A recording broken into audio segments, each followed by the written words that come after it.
From the diary of Anne Frank part to.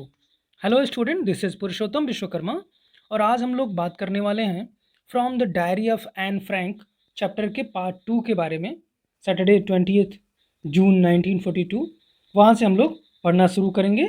आपकी text book में ये page number 52 होगा। So let's continue. सैटरडे 20 जून 1942। ये diary लिखने का तरीका है, you must be familiar with. कैसे लिखती है वो? Dearest kitty. आपको पता है उसकी डायरी का नाम किटी है, उसने बड़े प्यार से अपनी डायरी का नाम किटी रखा हुआ है। और entire class is quacking in its boots. कहती है कि उसकी पूरी क्लास फियरफुल है, कांप रही है। क्यों? रिजल्ट्स आने वाले हैं। आपका भी जब रिजल्ट आने वाला होगा आपको भी डर लगता होगा। The reason of course is the fourth coming meeting in which the teachers decide who will move up to the next form and who will be kept back। Meeting होने वाली है जिसमें टीचर्स डिसाइड करेंगे कि कौन अगली class में जाएगा और कौन यहीं रिटेन हो जाएगा, फेल हो जाएगा। Half the class is making bets. आधी क्लास के बच्चे शर्त लगा रहे हैं, लगभग आधी क्लास शर्त लगा रहे हैं। GN and I laugh ourselves silly at the two boys behind us. GN और मैं हंसते हैं उन दो बच्चों पर जो हमारे पीछे हैं। CN and Jacks who have stacked their entire holiday saving on their bet। जिनका नाम सीएन और जैक्स है, उन्होंने अपनी पूरी की पूरी सेविंग, हॉलीडे सेविंग शर्त में लगा रखी है, दांव पर लगा रखी है।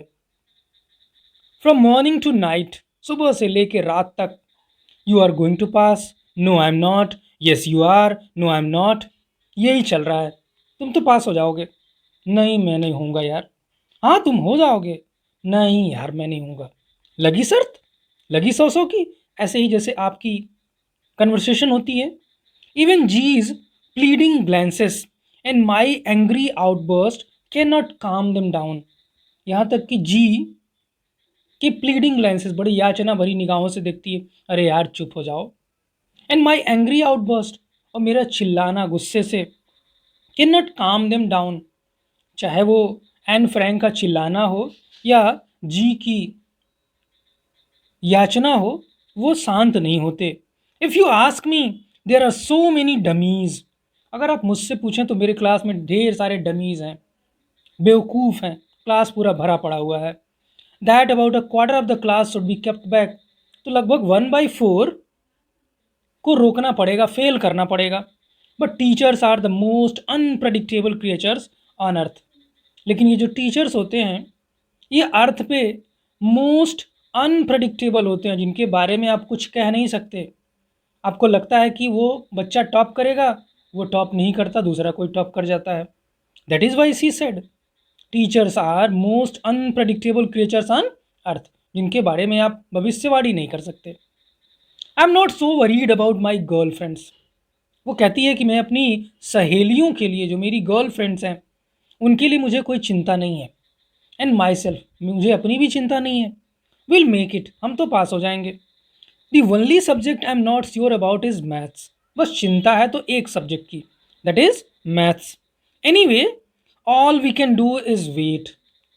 अब कुछ भी करो, अब तो हमें इंतज़ार करना ही है। Until then we keep telling each other not to lose heart।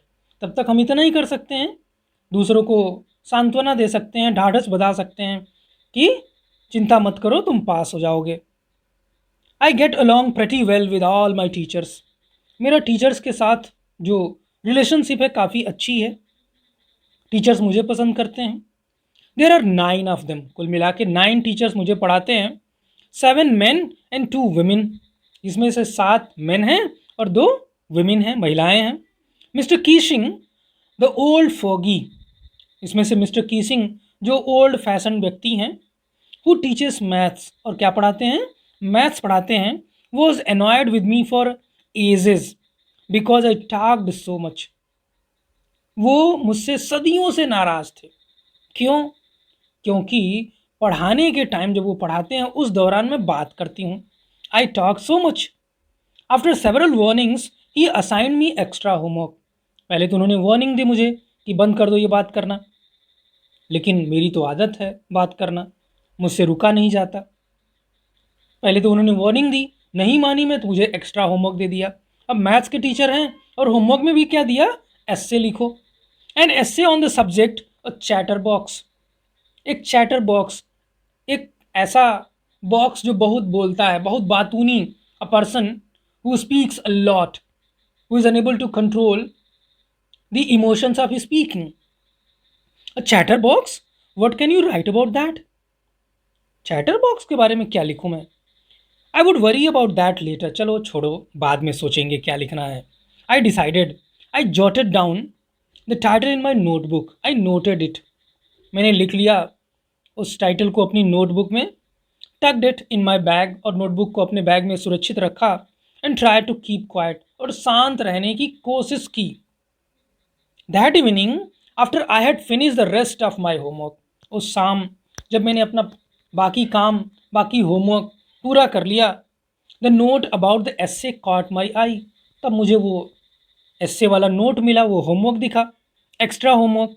I began thinking about the subject while chewing the tip of my fountain pen. उस टाइम वो उसके पास फाउंटेन पे, तब फाउंटेन पे नहीं चलती थी, वो स्याही भरी जाती थी उसमें, इंक।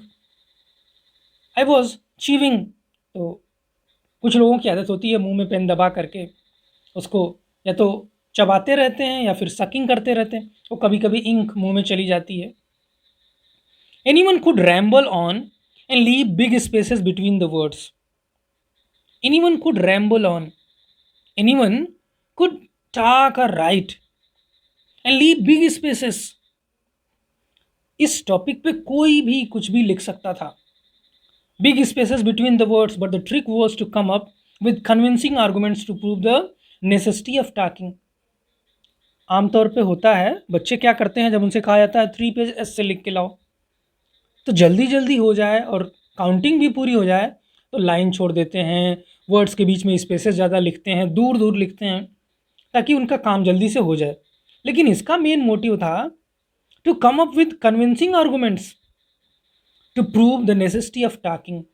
वो बात करने को प्रूव करना चाहती थी कि मैं गलत नहीं हूँ, बात अगर मैं करती हूँ तो मैं सही हूँ। आई थॉट एंड थॉट, मैंने सोचा एंड सोचा, बार बार सोचा। And suddenly I had an idea, मेरे दिमाग में विचार आया। I wrote the 3 pages Mister Keesing had assign me and was satisfied. 3 page मैंने लिख दिए और खुश हो गई कि हाँ ठीक है, मैंने सही सही लिखा। I argued that talking is a student trait. मैंने एक तर्क दिया कि टॉकिंग जो है स्टूडेंट की क्वालिटी है, ट्रेट है, and that I would do my best to keep it under control, but that I would never be able to cure myself of the habit since my mother talked as much as I did, if not more. अब उसने तर्क क्या दिया, ये तो मेरा heritage है, मैंने इसको विरासत में पाया है, क्योंकि मेरी माँ मुझसे ज़्यादा नहीं तो लेकिन मेरे बराबर बात करती हैं, तो दोष मेरा नहीं है, मेरी मदर का है, उन्हीं से जीन्स मुझे ट्रांसफ़र हुए हैं। And that there is not much you can do about inherited traits. और आप विरासत में मिली हुई चीज़ों के लिए कुछ नहीं कर सकते, यानी मेरे हाथ में कुछ नहीं है। Mister Keesing had a good laugh at my arguments. Mister Keesing खूब हंसते हैं, maths teacher. But when I proceeded to talk my way through the next lesson, लेकिन जैसे ही नेक्स्ट लेसन में फिर मैंने बात करना शुरू किया, ही असाइन मी अ सेकेंड एस्से। अब दूसरा टॉपिक दे दिया, दूसरा एस्से लिखने के लिए एज एक्स्ट्रा होमवर्क दे दिया। This time it was suppose to be on an incorrigible chatterbox. अब टॉपिक क्या दिया, एन इनकरेजिबल चैटर बॉक्स, इसी के ऊपर था सब कुछ। चैटर बॉक्स भी एन फ्रैंक के ऊपर टॉपिक दिया गया था। यहाँ क्या कहा, incorrigible, that can not be corrected, यानी इसको सुधारा नहीं जा सकता, ऐसा चैटर बॉक्स जिसको सुधारा नहीं जा सकता। आई हैंडेड इट इन, ठीक है, उसको भी मैंने रख लिया। And Mister Keesing had nothing to complain about for 2 whole lessons. अगले 2 दिनों तक उनको कंप्लेन का मौका नहीं मिला, क्योंकि मैंने बात नहीं की। However during the third lesson he had finally had enough. तीसरे लेसन में हद हो गई। And Frank as punishment for talking in class write an essay entitled quack quack quack said mistress chatterbox. अब नया टॉपिक दिया, quack quack quack said mistress chatterbox. थोड़ा और फनी टॉपिक दे दिया, सब कुछ इसी के ऊपर है। ये तीसरी बार है जब उसको एक्स्ट्रा होमवर्क मिला for talking in the class. The class road. अब ये टॉपिक सुन करके क्वैक क्वैक क्वैक ये सारे बच्चे हंसने लगे। I had to laugh too. मुझे भी हंसना पड़ा। Though I had nearly exhausted my ingenuity. हालांकि जो मेरी इंजेन्युइटी थी, जो मेरी ओरिजिनलिटी थी, वो अब एग्जॉस्ट हो चुकी थी क्योंकि सबने मेरा मजाक बनाया था। On the topic of chatterboxes. इस टॉपिक पे दो दो ऐसे ऑलरेडी मैं लिख चुकी थी। It was time to come up with something else. अब मुझे कुछ नया चाहिए था, something original. My friend San who is good at poetry. तो इनका जो फ्रेंड था सैन, उसने इनको कुछ सजेशन दिया, पोइट्री करने में बड़ा अच्छा था। Offer to help me write the essay from beginning to end in verse and I jump for joy. उसने ऑफर किया, चलो शुरू से लेकर एसे, शुरू से लेकर एंड तक एसे को लिखते हैं हम वर्स फॉर्म में, पोएम के रूप में, कविता के रूप में। और मैं खुशी से उछल पड़ी। I jump for joy. Mister Keesing was trying to play a joke on me. मैंने सोचा कि मिस्टर कीसिंग मेरा मजाक बना रहे हैं। With this ridiculous subject, with this foolish subject, but I would make sure the joke was on him. लेकिन मैं ये निश्चित करूंगी कि जोक अब उन्हीं के ऊपर पड़े, यानी उनका मजाक बने। अभी तक उन्होंने मेरा मजाक बनाया है चैटर बॉक्स का टॉपिक दे करके, एन इनकरेजिबल चैटर बॉक्स का टॉपिक दे करके, quack quack quack said mistress chatterbox का टॉपिक दे करके। अब मैं उनका मजाक बनाऊंगी इसी टॉपिक पे। I finished my poem. मैंने अपनी पोएम फिनिश की। And it was beautiful. It was about a mother duck and a father swan with 3 baby ducklings who were bitten to death by the father because they quacked too much.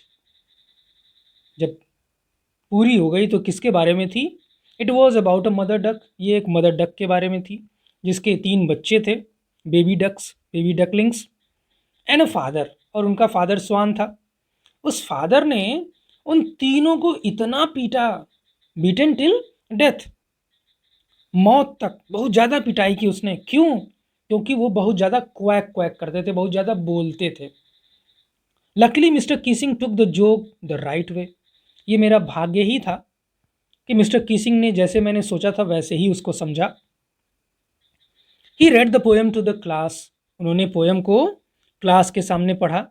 Adding his own comments, उसमें अपनी बातें भी कुछ जोड़ी। Adding his own comments and to several other classes as well.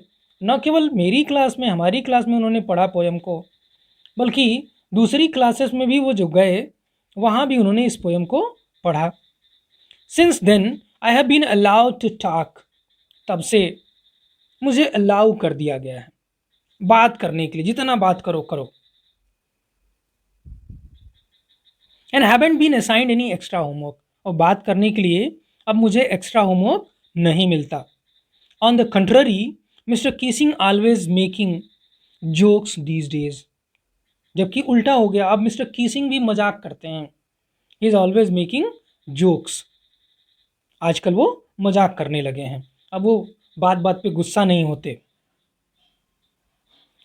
Yours Anne extracted from the diary of young girl with slight adaptation. Now, oral comprehension check. There are 4 questions. हम उन questions की बात करेंगे, उन questions को मैं समझाऊंगा आपको, साथ में आंसर्स भी। So let's continue. Why was Mr. Keesing annoyed with Anne? What did he ask her do? Mister Keesing नाराज हो जाते हैं एन के ऊपर, क्यों और उन्होंने उसको क्या करने के लिए कहा? Mr. Keesing was annoyed with Anne because she was very talkative and this distracted everybody in the class. बहुत बात करती थी जिससे बाकी लोगों को दिक्कत होती थी, बाकी सारे स्टूडेंट्स डिस्ट्रैक्ट हो जाते थे, उनका ध्यान भंग हो जाता था। He assigned her extra homework, asking her to write an essay on the subject a chatter box. How did Anne justify her being a chatterbox in her essay? कैसे वो तर्क देती है, आर्गुमेंट करती है कि वो अगर बात करती है तो इसमें उसका कोई दोष नहीं है। She gave 2 arguments to justify her being a chatterbox in the essay. One, that chatting is a student's hobby, a student's trait. Another reason that nothing can be done about the inherited traits. उसकी mummy से उसने सीखा इतना बात करना। She carried these genes from her mother as she was also very talkative. तो ये gene उसको मिला है उसकी मम्मी से। Do you think Mister Keesing was a strict teacher? आपको क्या लगता है मिस्टर कीसिंग बड़े स्ट्रिक्ट टीचर थे?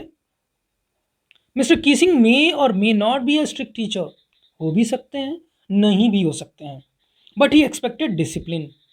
होना चाहिए, हर एक टीचर में ये होना चाहिए कि अपने स्टूडेंट से एटलीस्ट वो डिसिप्लिन की उम्मीद करे। And silence in his class while he was teaching. अगर आप क्लासरूम में साइलेंट नहीं रहेंगे तो आप टीचर की बात को सुन ही नहीं पाएंगे या आपका दिमाग क्लासरूम में नहीं लगेगा, विच इज़ एक्सेप्टेबल, ये तो मानना ही पड़ेगा। He punished Anne by asking her to write an essay on a chatterbox. Punishment भी क्या दिया?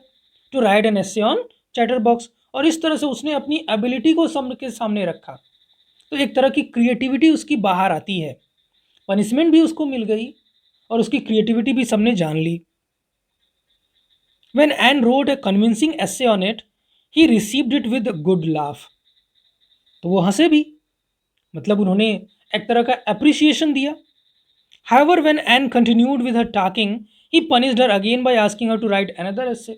आगे चल के जब फिर बात करना शुरू करती तो फिर essay देते हैं लिखने के लिए। This time the topic was an incorrigible chatterbox. Even after this, when she kept talking, he asked her to write on the topic quack quack quack, said Mistress Chatterbox. तो तीसरी बार दूसरा टॉपिक मिला। He was trying to control a supposedly bad habit of Anne.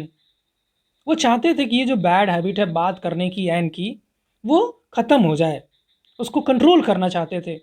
However, she came up with a brilliant poem. लेकिन वो एक poem के रूप में अपनी एस्से को लिख के लाती है। And he read this poem in the class. और उस पोएम को उन्होंने क्लासरूम में पढ़ा, एक्नॉलेजिंग इट्स कंटेंट, बताते हुए कि इसमें कंटेंट क्या है। Therefore in regard of these events Mister Keesing can not be entirely labelled as a strict teacher. तो आप सीधे सीधे नहीं कह सकते कि वो बहुत स्ट्रिक्ट थे। अगर ऐसा होता तो जब अपने पे आई उनकी उनकी जब खिंचाई हो गई, जोक का हिस्सा वो बन गए, तो वो नाराज़ होते, उसको पनिशमेंट के रूप में कुछ छोड़ देते। लेकिन ऐसा नहीं था, उन्होंने उसको फिर छोड़ दिया, चलो भाई you are right. He was fun loving too. उनको भी फन, मजाक, जोक पसंद था, तभी तो उसके बाद से वो अक्सर जोक करने लगे।